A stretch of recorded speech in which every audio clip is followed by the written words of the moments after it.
To create the setback, simply fit the outer groove onto the tongue.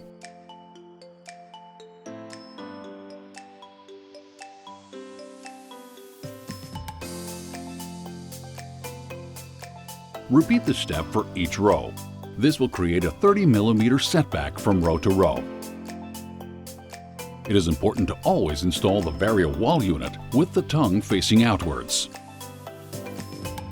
Although most installations do not require GeoGrid, the Vario wall can be installed using GeoGrid, allowing the wall to be installed at greater heights. When installing 90 mm units, it is possible to skip a row of setback, allowing the installation to be the same as a 180 mm unit.